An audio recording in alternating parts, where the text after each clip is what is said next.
اعوذ باللہ من الشیطان الرجیم، بسم اللہ الرحمن الرحیم۔ السلام علیکم بیٹا، فورتھ ایئر۔ آج ہم تھرڈ ایئر کا ٹاپک بصری حس پڑھیں گے۔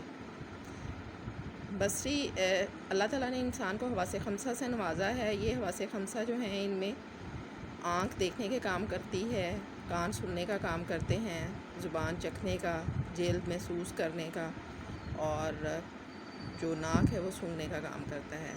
ان تمام پانچوں حواس میں جو بصارت ہے اس کو حواس جو ہے سب سے فرسٹ نمبر پہ رکھا جاتا ہے۔ آنکھ کو حواس کی ملکہ کہا جاتا ہے، اور کم از کم 80% معلومات جو ہیں وہ ہم آنکھ کے ذریعے سے حاصل کرتے ہیں۔ بصری حس کے لیے عضو آنکھ ہے، اور آنکھ کے لیے روشنی جو ہے وہ مہیج کا کام کرتی ہے۔ روشنی کے بغیر دیکھنے کا عمل مکمل نہیں ہو سکتا۔ آنکھیں جو ہیں آپٹیکل کیوٹی میں پائی جاتی ہیں، جہاں ہر آنکھ 6 عضلات کے ذریعے سے حلقہ چشم سے جڑی ہوتی ہے۔ آنکھ انتہائی حساس عضو ہے۔ قدرت نے اس کو محفوظ کرنے کے لیے ہمیں پپوٹے اور پلکیں دی ہیں، تاکہ جو ہے اس کو بیرونی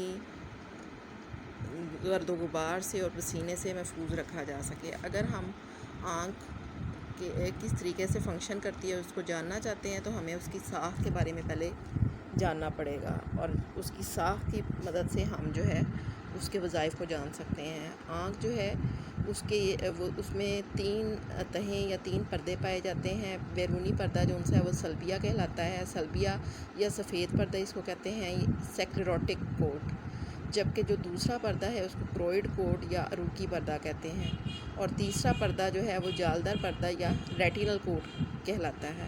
سلبیہ یا سفید پردہ جو ہے یہ آنکھ کا سب سے بیرونی حصہ ہوتا ہے، اور یہ ایک سخت عضلاتی مادے سے مل کے بنا ہوتا ہے جس کو سکلرا کہتے ہیں۔ یہ حفاظتی پردہ ہے، اور جو ہے اس کے سامنے والا حصہ جو ہے وہ حساس ہوتا ہے۔ یہ آنکھ کی حفاظت کرتا ہے۔ آنکھ کھولنے پر جو بیرونی سخت سفید حصہ آپ کو نظر آتا ہے وہ سلبیہ ہوتا ہے۔ اس کے اندر کرنیا پایا جاتا ہے جس کو انگلش میں کارنیا کہتے ہیں۔ سلبیہ کے سامنے شفاف حصہ جو ہے وہ کرنیا کہلاتا ہے۔ یہ شفاف حصہ قدرے خمدار ہوتا ہے۔ کرنیا بذات خود ایک نازک سی جھلی ہوتی ہے۔ پیچھے سے پانی کا دباؤ ایکوس ہیومر اس کے خم کو برقرار رکھتا ہے۔ کرنیا ہی خارجی ماحول سے روشنی کی لہروں کو وصول کر کے آنکھ میں داخل ہونے میں مدد کرتا ہے۔ پھر کنجکٹیوا آ جاتی ہے۔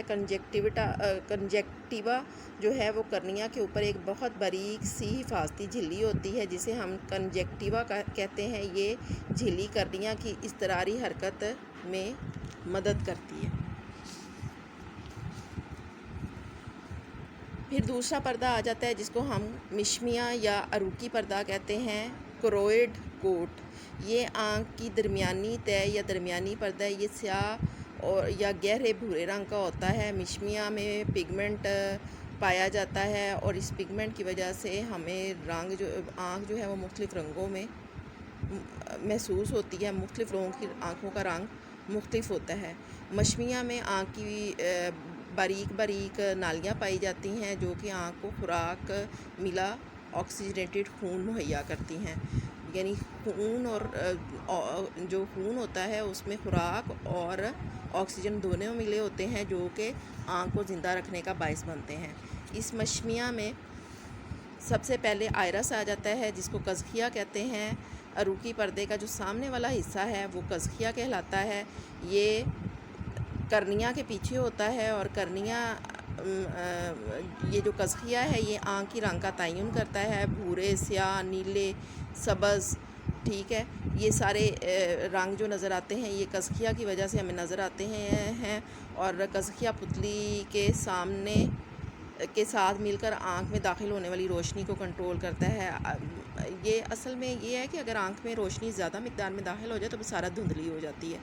تو جو کرنیا ہے وہ خمدار اور شفاف ہوتا ہے جس کی وجہ سے جو فالتو روشنی ہے وہ آنکھ سے باہر ہی رہ جاتی ہے۔ پھر جو آنکھ کی پتلی ہوتی ہے اس کو آنکھ کی کھڑکی بولتے ہیں، ابھی میں آپ کو بتاتی ہوں۔ تو وہاں سے جب روشنی داخل ہونی ہوتی ہے تو جو قزقیہ ہے وہ اور آنکھ کی پتلی پھیل کے اور سکڑ کے اپنی جو ہے سوراخ کو چھوٹا بڑا کر لیتی ہے، جس سے مناسب مقدار میں روشنی جو ہے وہ آنکھ کے اندر داخل ہوتی ہے۔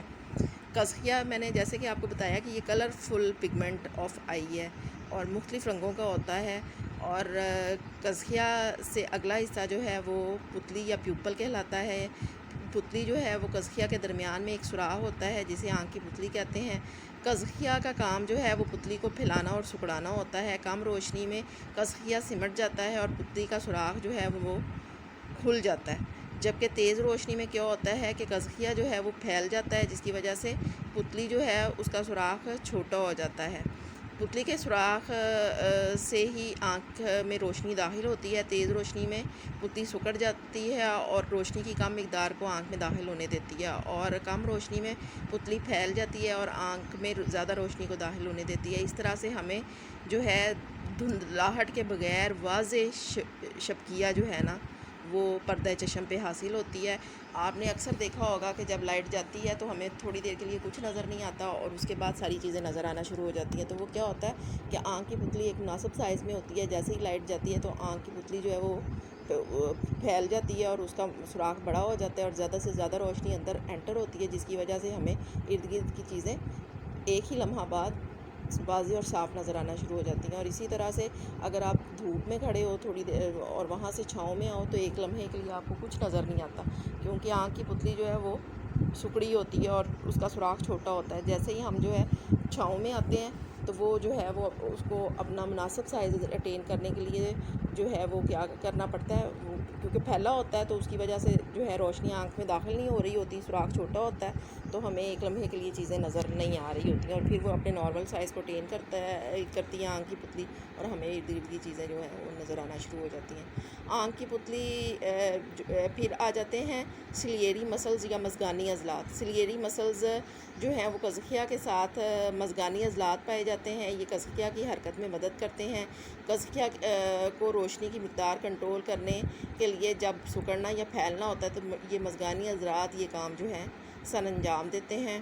اور پھر آ جاتا ہے قزقیہ کے پیچھے اور آنکھ کی پتلی کے پیچھے ایک دوہرا محدب عدسہ ہوتا ہے، جس کا کام جو ہے وہ آنکھ کو قریب نظری اور دور نظری کے لیے تیار کرنا ہوتا ہے۔ اس کے لیے آنکھ کے اندر ایک جو ہے وہ عدسہ ہوتا ہے جو کہ دور نظری اور قریب نظری کے لیے کنویکس اور کنکیو، محدب اور مکر ہوتا جاتا ہے۔ اللہ تعالیٰ نے اس میں صلاحیت رکھی ہے کہ یہ اپنی حدبیت کو خود سے محدب اور جو ہے مکر کر سکتا ہے۔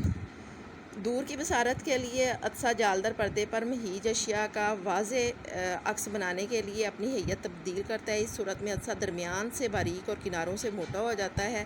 عدسے کی اس حالت کو ہم کنکیو لینس یا موکر عدسہ بھی کہتے ہیں، اور اگر عدسہ اپنی ہیئت تبدیل کر کے جالدر پردے پر صحیح عکس منعکس نہ کر سکے تو بصارت خراب ہو جاتی ہے۔ اس خرابی کو اینک کی صورت میں محدب یا مکر عدسہ لگا کر ہم ٹھیک کرتے ہیں۔ آج کل اس کام کے لیے مصنوعی عدسے استعمال ہو رہے ہیں۔ عدسے میں بھی اطراف سے مژگانی عضلات، عدسہ جو ہے وہ سائڈوں سے مژگانی عضلات سے جڑا ہوتا ہے۔ دور اور نزدیکی اشیاء کا فوکس کرتے وقت یہ عضلات جو ہیں عدسے کو اپنی ہیئت یا شکل بدلنے میں مدد دیتے ہیں۔